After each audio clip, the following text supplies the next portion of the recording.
بسم اللہ الرحمن الرحیم۔ ایک مرتبہ ملک الموت یعنی حضرت اسرائیل علیہ السلام حضرت یعقوب علیہ السلام کے پاس پہنچے تو حضرت یعقوب علیہ السلام نے پوچھا، کیا تم میری روح قبض کرنے کے لیے آئے ہو یا مجھ سے ملاقات کرنے کے لیے آئے ہو؟ تو ملک الموت نے عرض کیا، اللہ کے پیغمبر، میں روح قبض کرنے کے لیے تو نہیں آیا بلکہ آپ سے ملاقات کے لیے آیا ہوں۔ تو حضرت یعقوب علیہ السلام نے فرمایا، ٹھیک ہے، لیکن جب تم میری روح قبض کرنے کے لیے آؤ تو کوئی قاصد میری طرف روانہ کرنا، کوئی پیغام میری طرف بھیج دینا۔ تو ملک الموت نے کہا کہ میں جب آپ کی روح قبض کرنے کے لیے آؤں گا تو اس سے پہلے 2 یا 3 قاصد آپ کی طرف روانہ کروں گا اور وہ آپ کو اطلاع دے دیں گے۔ چنانچہ ایک وقت آیا جب ملک الموت یعقوب علیہ السلام کے پاس اچانک آ گئے اور روح قبض کرنے کی بات کہی تو یعقوب علیہ السلام نے فرمایا کہ تم نے تو مجھ سے کہا تھا کہ میں کوئی قاصد بھیجوں گا، کوئی پیغام دینے والا آپ کے پاس بھیجوں گا، آپ اچانک روح قبض کرنے کے لیے تو نہیں آؤں گا۔ تو ملک الموت نے کہا کہ میں نے آپ کی طرف قاصد بھیجے تھے اور وہ بھی 3 قاصد بھیجے تھے۔ یعقوب علیہ السلام نے کہا، وہ کون سے قاصد ہیں؟ ملک الموت نے فرمایا، پہلا قاصد یہ تھا کہ آپ کی داڑھی اور سر کے بال سیاہ تھے، وہ سفید ہونے لگے۔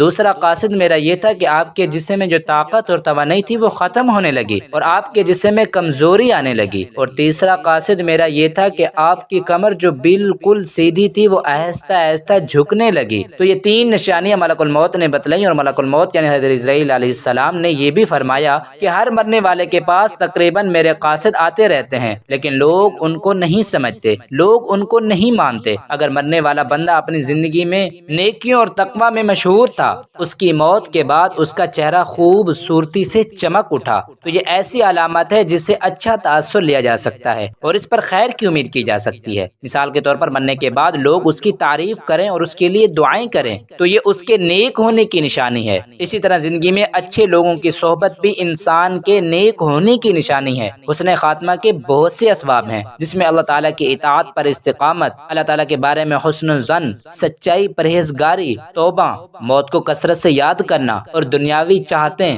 مختصر کرنا اور آخرت کی فکر اور نیکوکار لوگوں کی صحبت قابل ذکر ہیں۔ حاضرین، روح جب جسم کو چھوڑنے کے لیے بالکل تیار ہوتی ہے، یعنی موت سے تقریباً 24 گھنٹے پہلے، تو ہاتھوں، پاؤں، گھٹنوں کی جلد پر محسوسات ختم ہو جاتے ہیں اور ان کا رنگ بدلنا شروع ہو جاتا ہے اور یہ نیلا یا ارغوانی رنگ اختیار کرنا شروع کر دیتا ہے۔ یہ نشانی واضح نشانی ہے جس میں سانس اکھڑنا شروع ہوتا ہے اور بے ترتیب ہوتا چلا جاتا ہے اور دھیرے دھیرے بجھ جاتا ہے۔ حضرت عائشہ صدیقہ رضی اللہ تعالی عنہا سے روایت ہے کہ رسول کریم صلی اللہ علیہ وسلم نے ارشاد فرمایا کہ جب اللہ تعالیٰ کسی بندے کو نیک بخت بنانا چاہتا ہے تو مرنے سے 1 سال پہلے ایک فرشتہ اس کے پاس بھیجتا ہے، وہ اس کو درست کرتا ہے اور نیک عمل کی طرف خواہش دلاتا ہے یہاں تک کہ وہ نیک حالت میں مرتا ہے، اور سب لوگ کہتے ہیں کہ یہ شخص نیک حالت میں مرا ہے۔ اور جب ملک الموت حاضر ہوتا ہے اس وقت اللہ تعالیٰ اس کی آخرت میں رہنے کی جگہ یعنی وہاں کے سامان اور راحتوں کو جو اللہ پاک نے اس کے لیے مہیا کر رکھے ہیں، تیار کر رکھے ہیں، اس کو دکھا دیتا ہے تو اس کی روح خوش ہو کر نکلنے کا ارادہ کرتی ہے۔ اس وقت یہ شخص اللہ تعالیٰ کی ملاقات کو پسند کرتا ہے اور اللہ اس کی ملاقات کو بھی پسند کرتا ہے۔ پھر ملک الموت اس کی روح قبض کرتا ہے اور جب اللہ کسی بندے کے ساتھ برا کرتا ہے تو مرنے سے 1 سال پہلے اس کے پاس ایک شیطان بھیجتا ہے، وہ اس کو گمراہ کرتا ہے اور بہکاتا رہتا ہے یہاں تک کہ بری حالت میں مرتا ہے، اور سب لوگ کہتے ہیں کہ بری حالت میں مرا۔ جب ملک الموت حاضر ہوتا ہے تو اس وقت اللہ تعالیٰ اس کی آخرت میں رہنے کی جگہ اس کو دکھاتا ہے تو اس کی روح خوف سے بدن کے اندر گھس جاتی ہے، تو اس وقت یہ اللہ کی ملاقات یعنی اللہ پاک کے سامنے آنے کو یہ ناپسند کرتا ہے اور اللہ اس کی بھی ملاقات کو ناپسند کرتا ہے۔ پھر ملک الموت اس کی روح سختی سے کھینچ کر قبض کرتا ہے۔ کتاب الفضا کے مصنف اس حدیث کی تشریح میں کہتے ہیں کہ ملک الموت کے بلانے پر جان اس طرح نکلتی ہے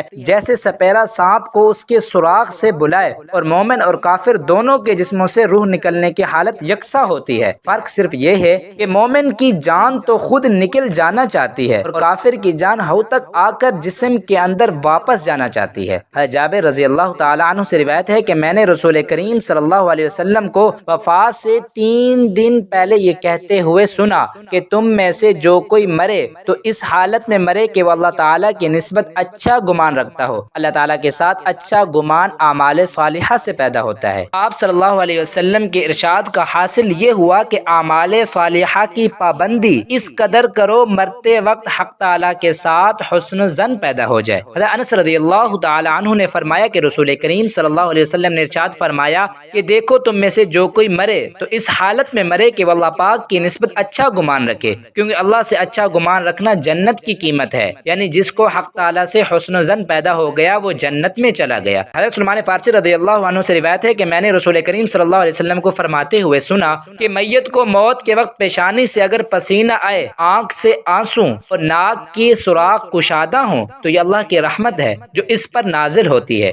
گلے میں آواز پلٹ کر کھئی جیسا کہ جوان اونٹ کا گلا گھونٹنے سے آواز آتی ہے اور اس کا رنگ بد رنگ ہو جائے اور منہ سے جھاگ نکلے تو یہ اللہ کا عذاب ہے۔ ناظرین گرامی، اللہ تعالیٰ نے عرش کے نیچے درخت پیدا کیا ہے، اس کے پتے تمام خلائق کی گنتی کے برابر ہیں۔ اس کا نام ہے شجاعت المنتہا۔ جب بندے کی عمر ختم ہو جانے سے 40 دن باقی رہ جاتے ہیں تو حضرت جبرائیل علیہ السلام کے سامنے اس کا ایک پتا گر جاتا ہے، اس پر اس بندے کا نام لکھا ہوتا ہے۔ اس وقت کے تمام فرشتے اس کو مردہ کہتے ہیں، یعنی مردوں میں شامل کر لیتے ہیں، اور وہ دنیا میں 40 دن تک زندہ رہے گا۔ جب 40 دن پورے ہو جاتے ہیں تو ملک الموت اس کے پاس آتا ہے اور اس کے سامنے بیٹھتا ہے۔ اس بندہ اپنی موت کی تکلیف میں ہوتا ہے۔ جب ملک الموت کو دیکھتا ہے تو گھبرا کر پوچھتا ہے کہ تم کون شخص ہو اور تمہارا کیا ارادہ ہے؟ وہ کہتا ہے کہ میں ملک الموت ہوں، مجھے تمہاری روح قبض کرنے کا حکم ہوا ہے۔ یہ سن کر وہ منہ پھیر لیتا ہے اور آنکھیں پتھرا جاتی ہیں۔ ملک الموت کہتا ہے کہ تو مجھ کو نہیں پہچانتا، میں وہ ہوں کہ جس نے تیرے رشتہ دار اور تیرے ماں باپ کی روح قبض کی ہے اور آج تیری روح قبض کروں گا۔ تو نے دنیا کا حال کیسا دیکھا؟ بندہ کہتا ہے کہ میں نے دنیا کو بے وفا اور مکار پایا۔ پھر اللہ تعالیٰ کے حکم سے دنیا اس کے پاس آئے گی اور کہے گی اے نافرمان، تو نے اپنے رب